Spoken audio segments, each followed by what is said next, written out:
Pessoal, nós estamos falando numa série chamada Vocação. E vocação, no sentido amplo da palavra, tem a ver com o nosso chamado, como seres humanos, né, como irmãos, como pessoas.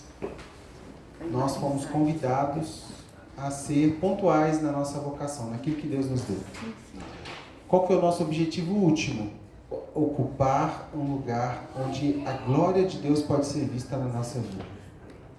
Seja na lanchonete, no balcão de uma lanchonete, seja dono de uma franquia, ou o Charles, né, entrando aí para o mundo dos multimilionários, nós precisamos manifestar a glória de Deus. Esse é o nosso pano de fundo da nossa série.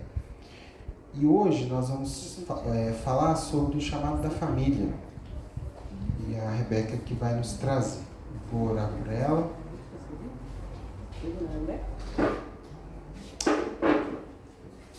E não perca, nós estamos...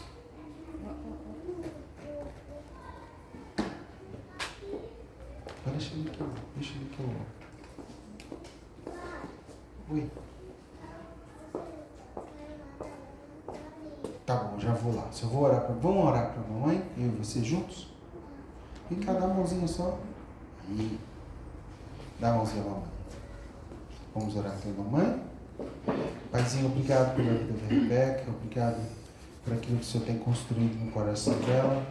E nós, como família, como irmãos, nós oramos que Teu Santo Espírito seja o instrutor. Em especial, que o Senhor vitimize ou coloque ela como a primeira vítima das Suas palavras. Daquilo que ela irá compartilhar conosco, que ela seja a primeira a acolher isso como a Tua palavra, a palavra do Senhor. Que haja graça, favor, sabedoria do Senhor e nos alcance, construindo verdades eternas dentro de nós. Sim. Em nome de Jesus.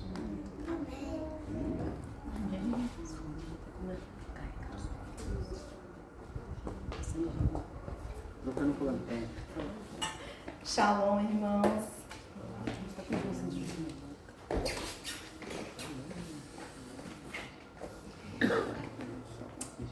Irmãos, essa palavra sobre a família, sobre a vocação da família, eu vou falar a partir de 3 altares, que é o altar da oração, o altar da mesa, eu pedi para tirarem as crianças aqui, e o altar do sexo. Isso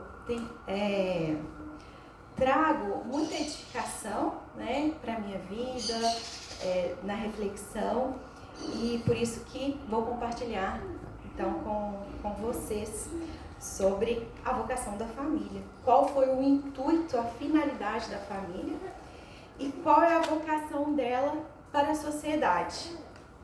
Vamos começar então do início, lá em Gênesis 2, 24.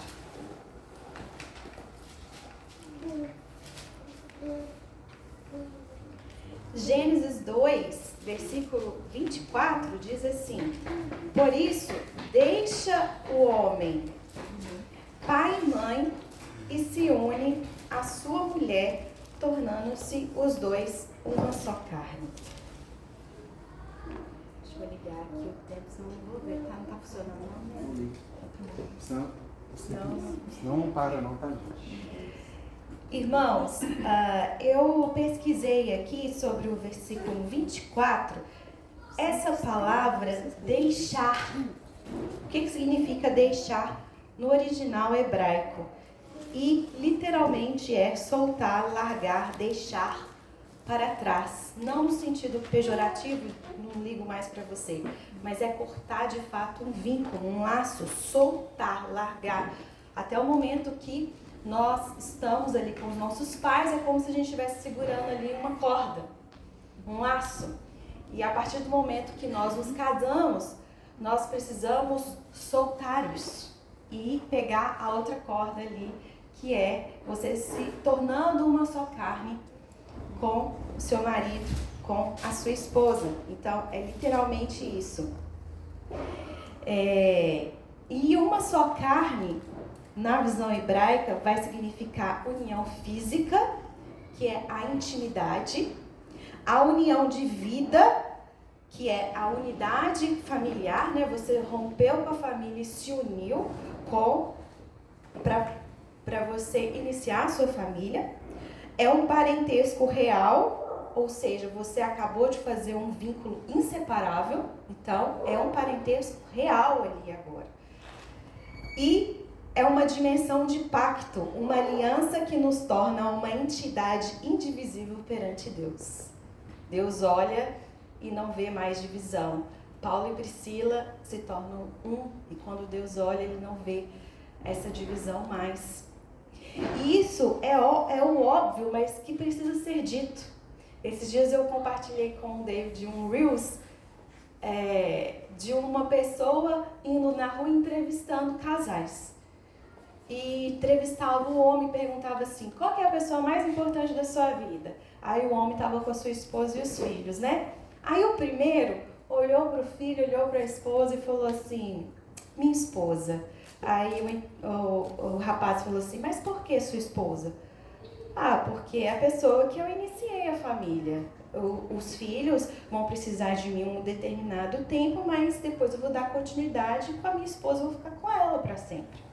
Aí o segundo casal perguntou para ele, qual que é mais importante, você, sua esposa ou seus filhos? Aí ele respondeu, sou eu o mais importante, porque se eu não estiver bem e não focar em mim, ninguém vai ficar bem. Aí a esposa olhou assim com uma cara.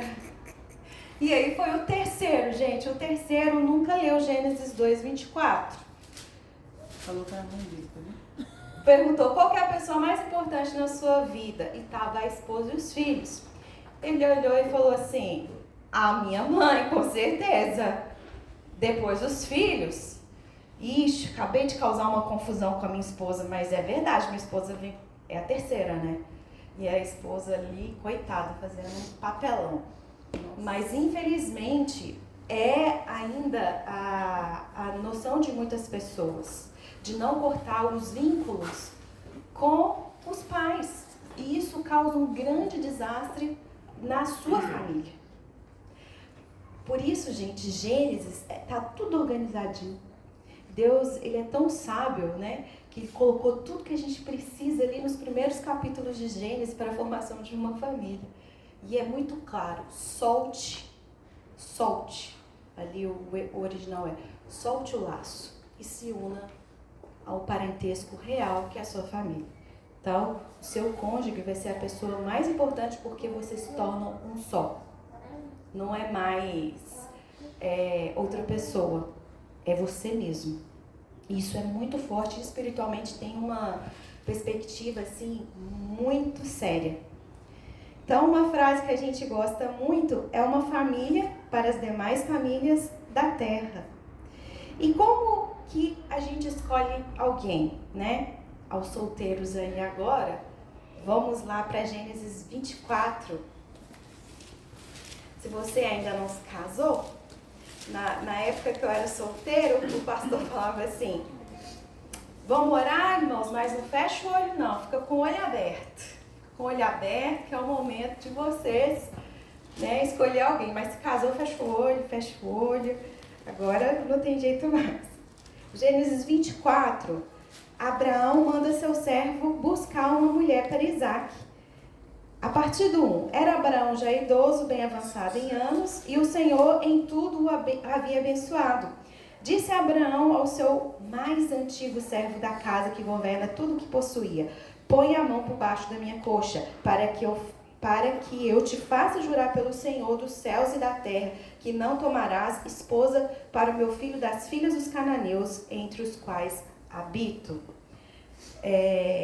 Mas irás à minha parentela, e daí tomarás esposa para Isaque, meu filho.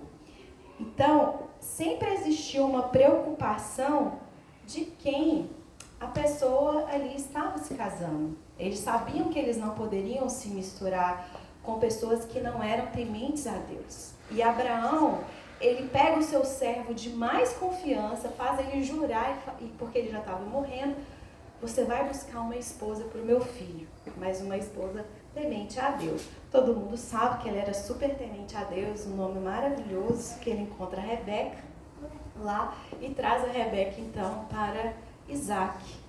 E a Bíblia nos mostra isso. Como você vai se unir a alguém? Onde que você vai procurar? Qual vai ser o pré-requisito disso? Uma pessoa que é temente a Deus. Esse tem que estar assim, top 1. É a primeira coisa. Quando ele fala assim, não deixe meu filho se casar com uma cananeia, porque eram povos idólatras e que não acreditavam em Deus, um único Deus. E ele sabia que não poderia ser uma só carne com uma pessoa assim. Então, para ser uma só carne com uma pessoa, é necessário ser temente a Deus. E aí, em Josué 24:15, não precisa abrir, mas tem o famoso versículo: eu e a minha casa serviremos ao Senhor. Então, esse é o intuito, essa é a finalidade. Você se une a uma pessoa, você corta o vínculo da família, dos seus pais, você vai construir um vínculo novo e vocês vão ter uma missão. Eu e a minha casa serviremos ao Senhor. E esse é o ponto. Irmãos, eu coloquei aqui alguns reflexos de família temente a Deus. É interessante a gente observar, e eu achei isso muito interessante, que na mentalidade hebraica, a família era a primeira comunidade de fé. Na época, lá, Abraão, Jacó, não tinha igreja para eles irem. Então, a família era a primeira comunidade de fé. O pai era o responsável por ensinar a lei, contar as obras de Deus, celebrar as festas e manter o altar doméstico erguido. Isso era uma responsabilidade do pai, o sacerdote da casa, fazer tudo isso, manter o altar erguido. E Deus, ele honrava toda a família por causa desse homem. E eu peguei duas famílias aqui. A primeira, em Gênesis 6. Gênesis 6, 7 a 9. Disse o Senhor: farei desaparecer da face da terra o homem que criei, o homem e o animal, os répteis e as aves dos céus, porque me arrependo de os haver feito. Porém, Noé achou graça diante do Senhor. E o que o Senhor fez? Ele pediu só para Noé entrar na arca? Foi Noé e toda a sua família. Toda a sua família. Se você estudar um pouquinho, você vai ver que um dos filhos ali de Noé não agradava muito a Deus, não. E que a esposa dele também tinha uma raiz um pouco estranha. Mas é uma aliança. De toda a família era protegida. Uma outra família, lá em 2 Reis 4, versículo 1.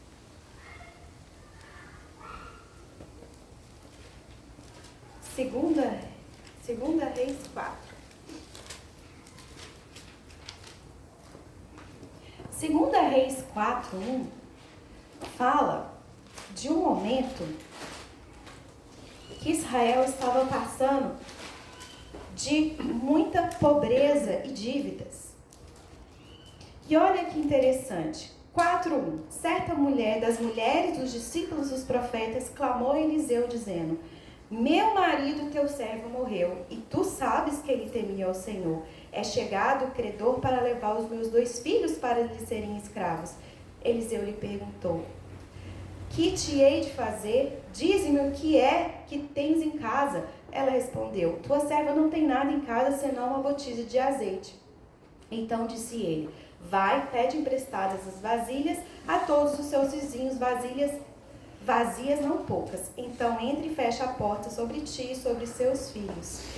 E a história vai correr e todos sabem ali que o azeite começou a multiplicar. Isso foi assim tremendo para mim, porque ela chega para o profeta e fala: ei, meu marido temente a Deus. E aí, profeta, o que você quer que eu te faça? Me fala o que você tem. E aí as coisas começam, o azeite começa ali a se multiplicar. Então, Agora eu vou falar para os homens. Irmãos, existe um favor espiritual muito forte quando você toma esse sacerdócio da sua casa. Espiritualmente, quando você ergue esse altar na sua família. O Senhor, Ele vem com favor sobre a sua casa, sobre a sua descendência. Então, é algo que está sobre vocês.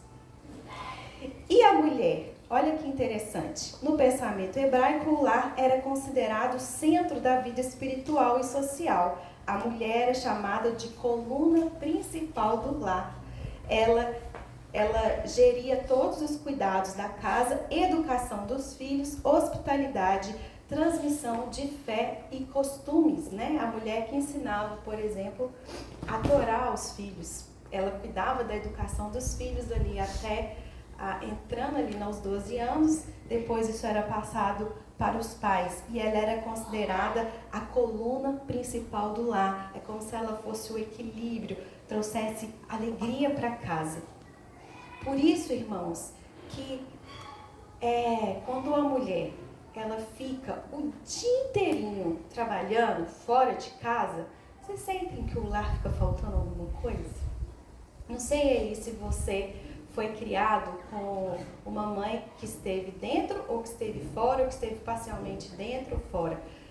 Mas quando a mãe está em casa, não é diferente? E ela, por quê? Porque ela é a coluna principal do lar e ela continua sendo até os dias de hoje. Então é muito importante que a mulher assuma esse papel. Significa que eu não posso trabalhar, Rebeca? Claro que não. Você pode trabalhar, eu trabalho muito. Porém, quando isso começa a te tirar dessa coluna, quando você vê que você não está dando conta mais de estar presente na sua casa, estar presente na vida dos seus filhos, que é um papel que Deus te entregou, é hora de você repensar as suas ações ali, de trazer um equilíbrio, tá? Um equilíbrio. Olha que frase interessante. O homem constrói a casa, a mulher faz dela um lar. Então, é esse trabalho dos dois. Agora, olha só. A raiz da palavra lar, no original, é a mesma que dá origem às palavras casa de Deus e templo. Isso mostra que o lar não é separado do sagrado. Ele é uma pequena morada da presença divina. Olha que maravilhoso isso, irmãos. O lar é uma pequena morada da presença divina. Lá em Salmo 127, 1. Salmo 127. Se o Senhor não edificar a casa, em vão trabalham os que a edificam. Então, se o Senhor não estiver no centro da nossa casa, vai ser vã toda a nossa força. Se o Senhor não estiver no centro da sua família, o seu empenho vai ser vão. É isso que a Bíblia nos mostra. Então, vamos para alguns altares. O primeiro altar que precisa ser erguido na nossa família e que precisa estar erguido sempre é o altar da oração e do ensino. O primeiro livro da Bíblia que eu li quando eu me converti foi o livro de Daniel.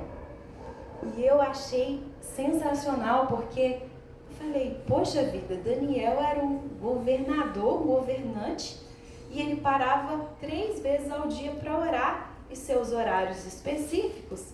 E mesmo depois de um decreto de ameaça de morte, ele continua orando. E eu não tenho nem essa obrigação, não tem nenhum decreto de morte sobre mim e não oro nessa quantidade. Tem alguma coisa errada. Então, a oração, devemos levantar esse altar de orar. Devemos orar pelo nosso cônjuge, pelos filhos, por nossa casa. Isso precisa, irmão, ser diariamente. Ore. Entre nesse ambiente de intercessão pela sua família. Ore por cada cômodo. Ore pelos seus filhos. Coloque a mão sobre a cabeça deles. Ore. Ore pelo seu cônjuge.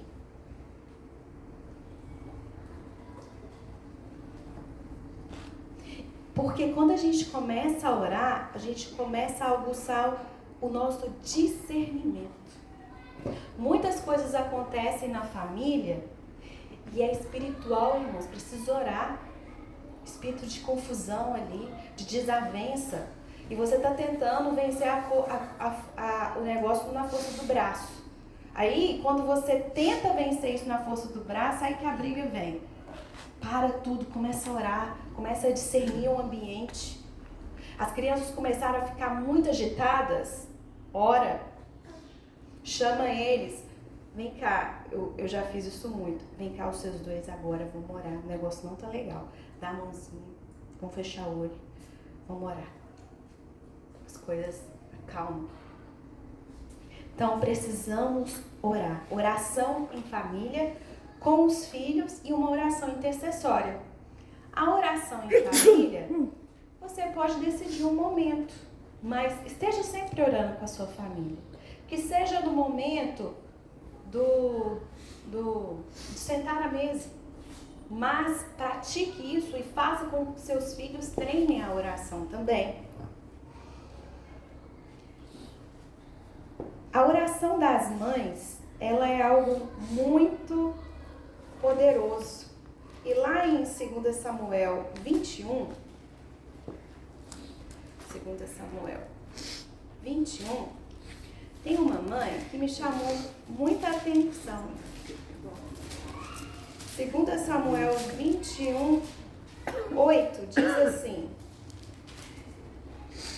Porém, tomou o rei os 2 filhos de Rispa, filha de Aia, e que tinha tido de Saul, a saber, a Armone e a Mefibosete, como também os 5 filhos de Merabe, filha de Saul, que tivera de Adriel, filho de Barzilai, Meolatita. Os entregou na mão dos gibeonitas, os quais os enforcaram no monte perante o Senhor. Caíram os 7 juntamente. Foram mortos nos dias da ceifa, nos primeiros dias, no princípio da ceifa da cevada. Então Rispa, filha de Aia, tomou um pano de saco e o estendeu sobre si, sobre uma penha, desde o princípio da ceifa, até que sobre eles caiu água do céu, e não deixou que as aves do céu se aproximassem deles de dia, nem os animais do campo de noite. Foi dito a Davi o que fizera Rispa, filha de Aia, concubina de Saul. Então foi Davi e tomou os ossos de Saul e os ossos de Jonas e seus filhos e de todos aqueles. O que tinha acontecido aqui?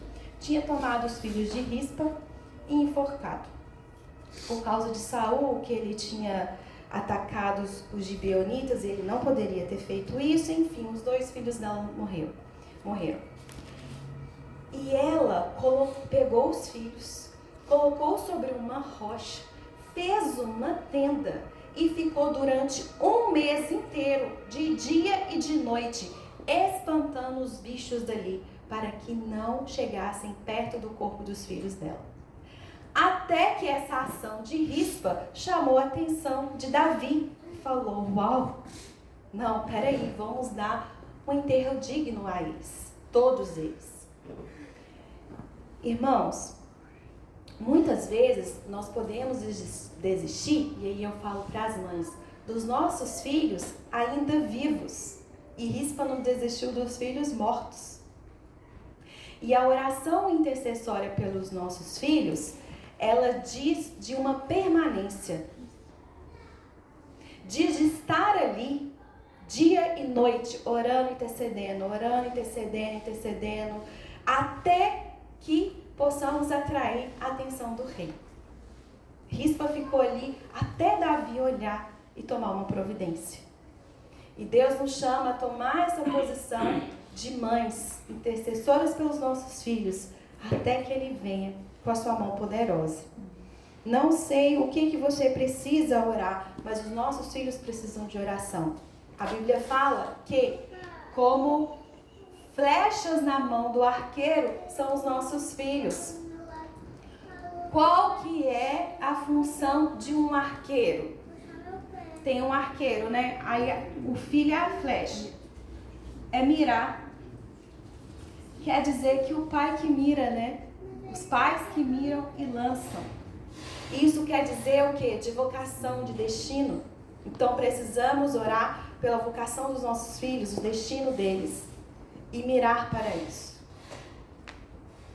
E nós podemos descobrir isso em Deus, estando com os nossos filhos.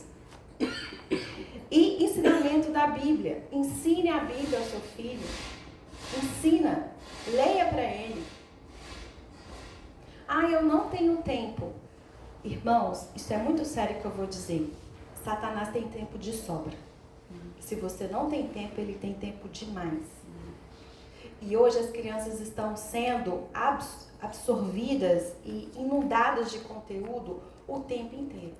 Quando você pisca o olho, tem um desenho novo, tem um jogo novo, tem um papinho novo na escola que você nem percebe.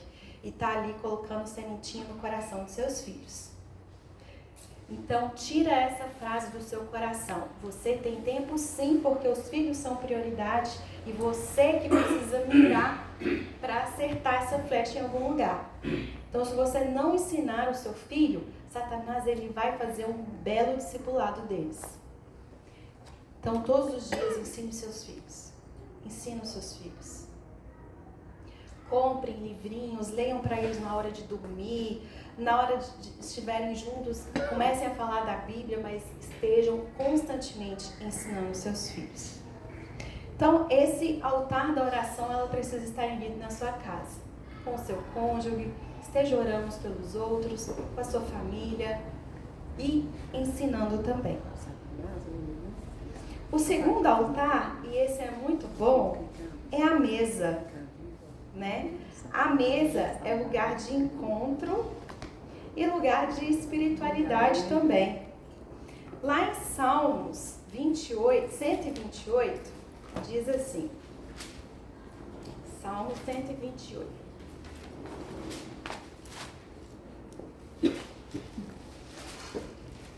Salmos 128. Capítulo 3, versículo 3. Tua esposa no interior de tua casa serás como a videira frutífera, teus filhos como rebentos da oliveira à roda da tua mesa.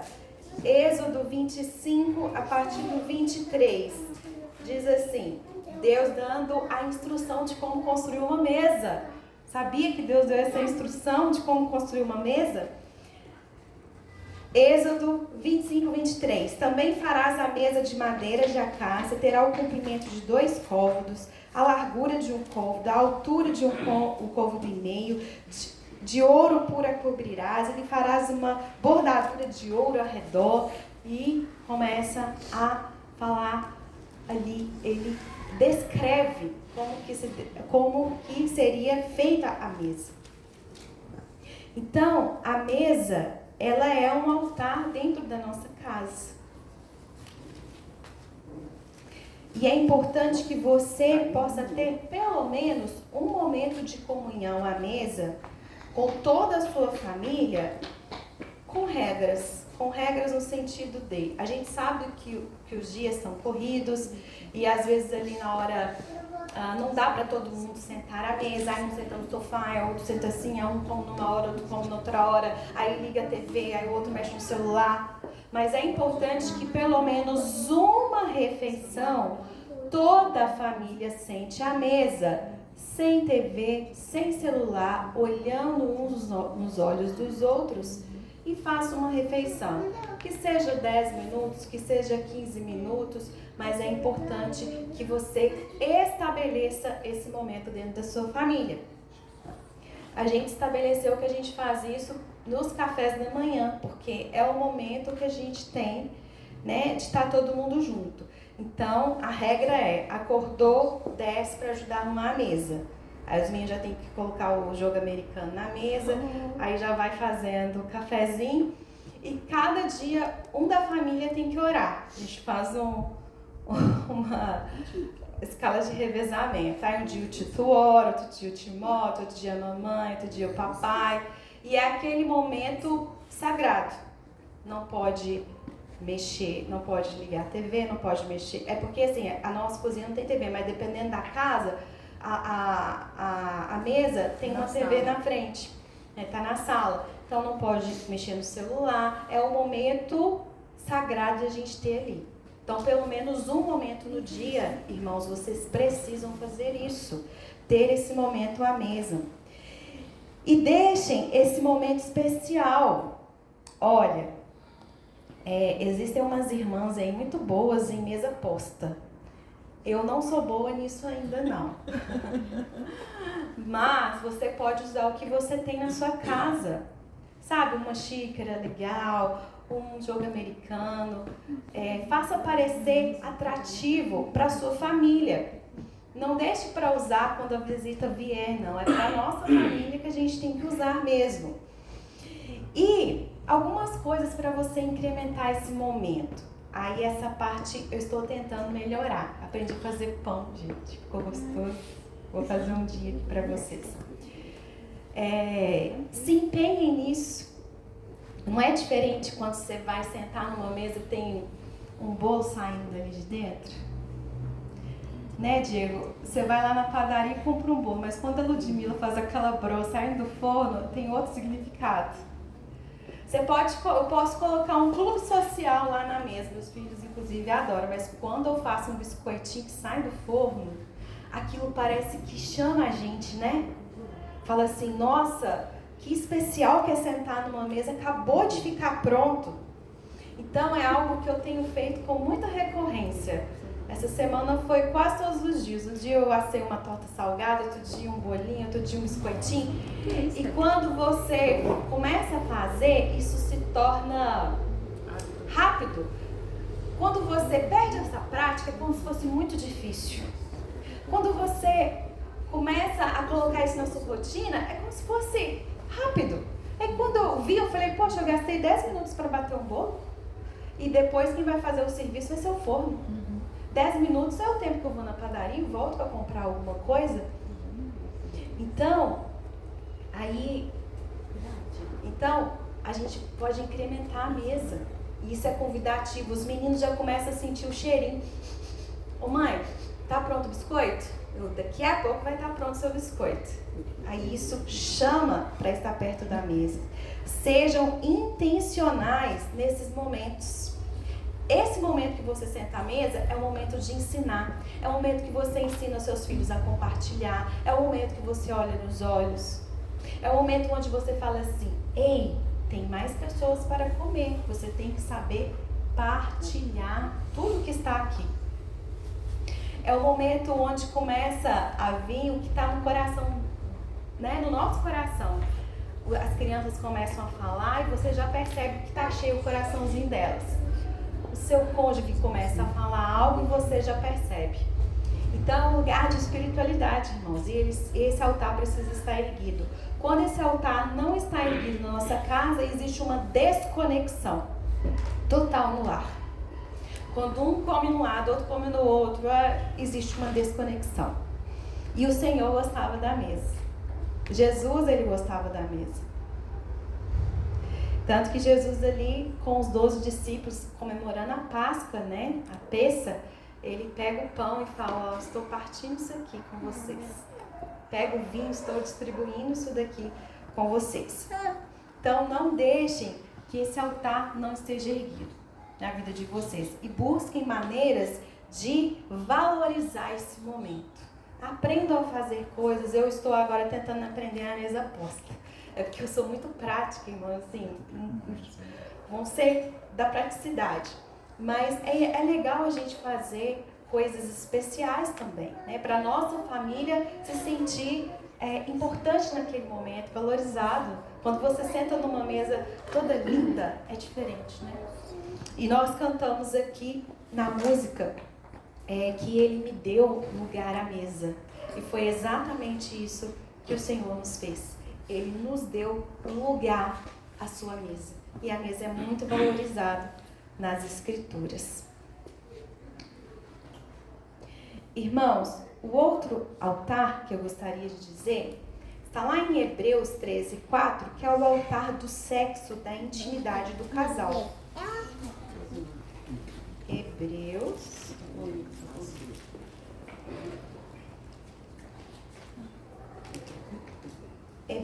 13.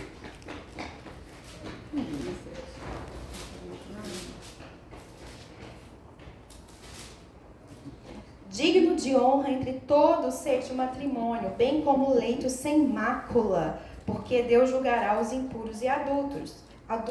Em outras traduções fala, santo é o leito sem mácula, ou seja, o casamento, né? Você ali com a sua esposa.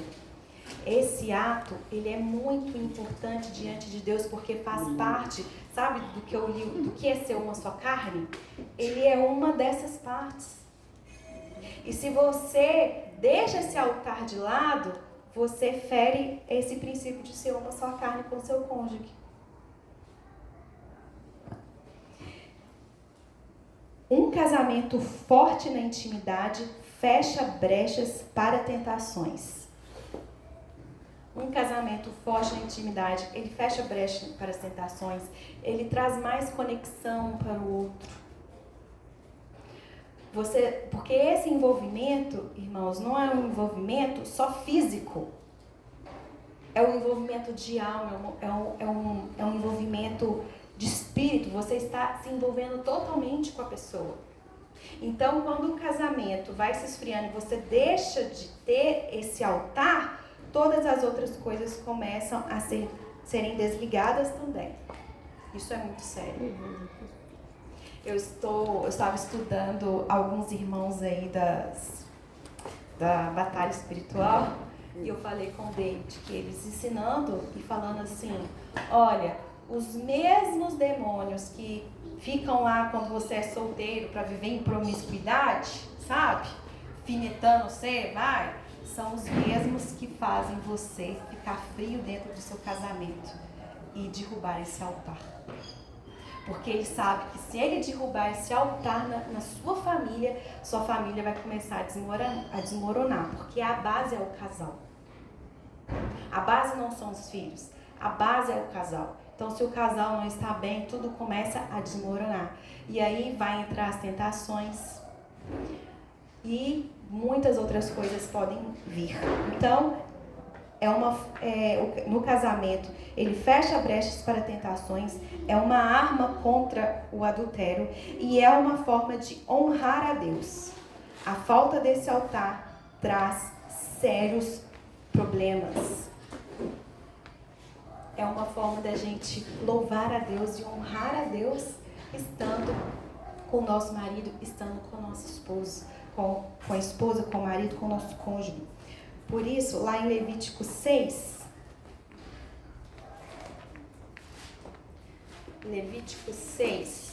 verso 12. Olha só que interessante, fala assim, Levítico 6, 12. O fogo, pois, sempre arderá sobre o altar, não se apagará. Os altares, né? Os altares, ele tinha que sempre ter fogo ali, não podia apagar. Não podia apagar. Então, trazendo para a oração, o fogo precisa estar presente. Trazendo para a mesa, o fogo precisa estar ali. E trazendo para a vida sexual do casal, o fogo não pode se apagar. Porque se apagar, vai dar problema. Ah, Rebeca, já apagou, já soprou, o vento levou. E agora? Cultiva um novo fogo, irmão. Cultiva de novo um altar. Vai lá, pega os galinhos, acende de novo e começa a cultivar isso. Isso é muito importante. Você pode cultivar isso olhando mais para o seu cônjuge, você tendo mais tempos com ele, juntos, ouvindo. Se tem alguma questão, buscar ajuda. Mas isso não pode ser minado na relação de uma família, porque senão perde o propósito. Perde o propósito. E o Senhor fez as famílias para ser um reflexo. Quando eu falei que a família era a primeira comunidade de fé, ela continua sendo a primeira comunidade de fé. Por mais que você tenha uma comunidade aqui, você venha, a sua família é a primeira comunidade. E aqui é o reflexo do que acontece na sua casa. Os seus filhos vêm aqui, não é para aprender a Bíblia porque você não tem tempo de ensinar. São os reflexos lá da sua casa, da sua primeira congregação. Aqui eles vão estar juntos e comentando uns aos outros. Mas a sua casa precisa ser a sua primeira congregação de ensino, de orações e criar culturas.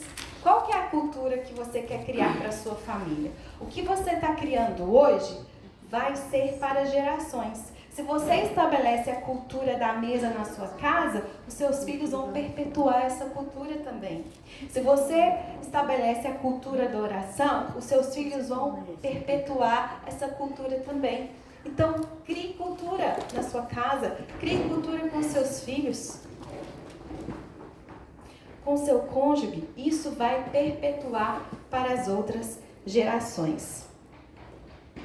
O que você está construindo em sua família? Queria finalizar com essa pergunta no seu coração. O que você está construindo até aqui? E para quem tem filhos, para onde você está apontando os seus filhos? Para onde nós estamos apontando a flechinha, né? Para os nossos filhos. Irmãos, passa muito rápido. É assim, ó. Parece que Timóteo nasceu ontem e já está com 7 anos. Às vezes eu olho para ele até assusto. Eu falei, meu Deus, mas 7 anos ele já tem 14. Passa muito rápido. E é muito cansativo, né, irmãos? É muito bom, mas é muito cansativo. Mas passa muito rápido.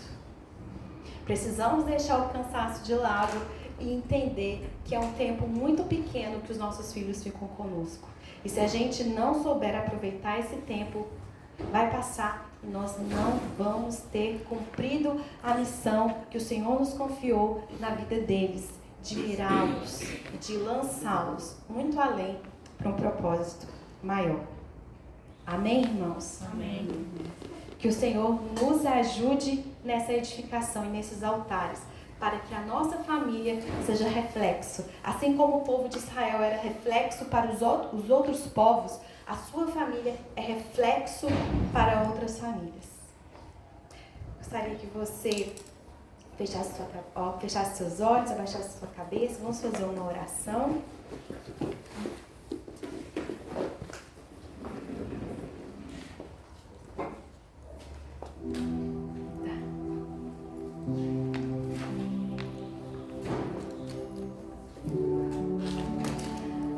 Pai, oramos por cada família aqui representada.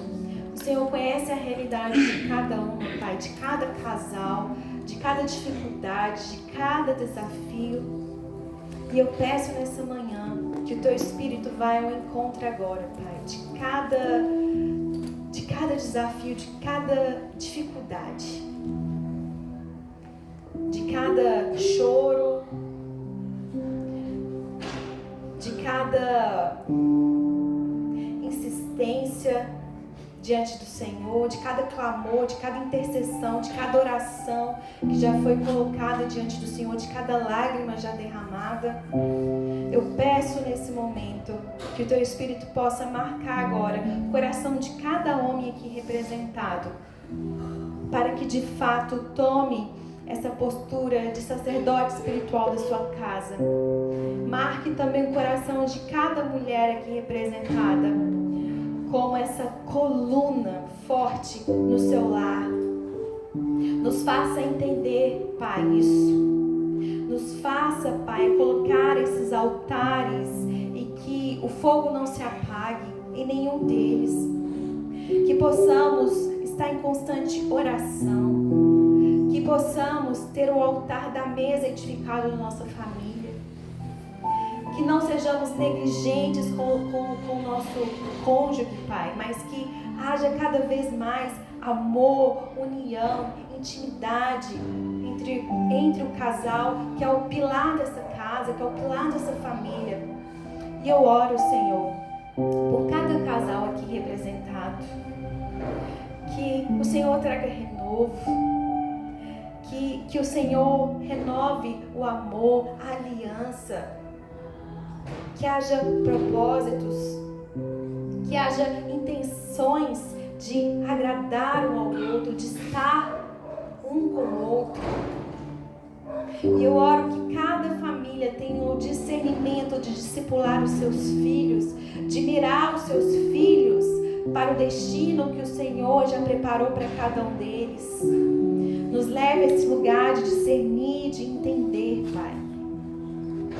Eu oro que o Senhor faça isso, a começar de nós, começar da minha casa, mas na vida de cada um aqui, que se o Senhor não trouxer a edificação, se o Senhor não edificar, é vã a nossa força. Então traga a edificação em cada família aqui representada, e cada família que não está aqui também, Pai, mas que o Teu Espírito comece ali a falar aos corações, ver o que precisa ser alterado, ver o que precisa, Pai, de arrependimento, de mudança de rota, que possamos construir a cultura do Teu reino na nossa casa e levar a sério, Pai, porque de fato é uma centelha divina cada lar, da Tua presença. A Tua presença quer fazer morada em cada lar. E falamos, Espírito Santo, tem total liberdade para ser morada, para a Tua presença ser morada na nossa família, na nossa casa. Retire tudo aquilo que não agrada ao Senhor. Retire tudo aquilo que precisa sair dos nossos corações, das práticas da família. Que o Senhor mostre em cada pai, que o Senhor mostre em cada mãe e nos ajude a levantar esse altar diariamente. Em nome de Jesus.